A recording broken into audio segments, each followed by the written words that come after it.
Bonjour tout le monde. Donc pour cette infolette, je vous parle dès maintenant d'une activité qui va avoir lieu le 8 mars prochain avec le réseau RH de Cette-Rivière. C'est une activité, un déjeuner pour déterminer les orientations pour la prochaine année. Pourquoi je vous parle du réseau RH? C'est que souvent on a le commentaire, les gens pensent que ça s'adresse essentiellement aux professionnels des ressources humaines.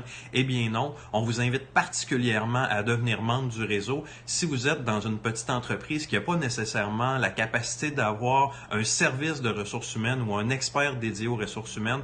C'est un lieu d'échange, le réseau RH, qui va vous permettre de parler avec d'autres personnes qui vivent des problématiques au niveau des ressources humaines, mais aussi d'avoir accès à d'autres experts du milieu qui vont pouvoir vous conseiller. Donc, c'est un lieu d'échange qui coûte pas cher et une belle opportunité de réseauter avec des gens qui peuvent vivre des problématiques pour lesquelles vous pouvez vous inspirer des solutions qui sont appliquées. Donc, on vous invite, inscrivez-vous via le site web de la Chambre de commerce, déjeuner du réseau RH le 8 mars prochain.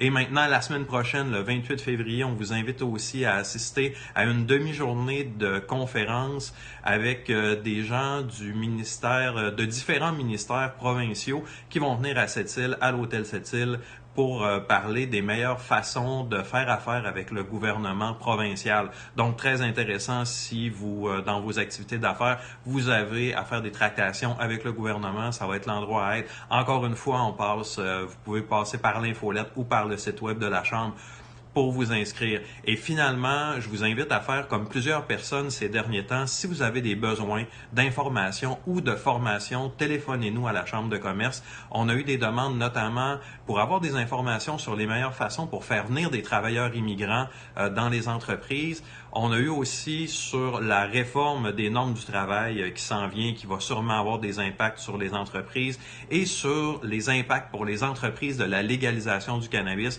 Donc, on est en train de travailler là-dessus pour trouver des formateurs pour au moins avoir l'information de base pour ensuite pouvoir faire vos démarches. Mais je vous le rappelle, on est là pour ça. Gênez-vous pas pour nous appeler, ça nous fait plaisir. Et donc, je vous souhaite une bonne lecture de l'infolettre.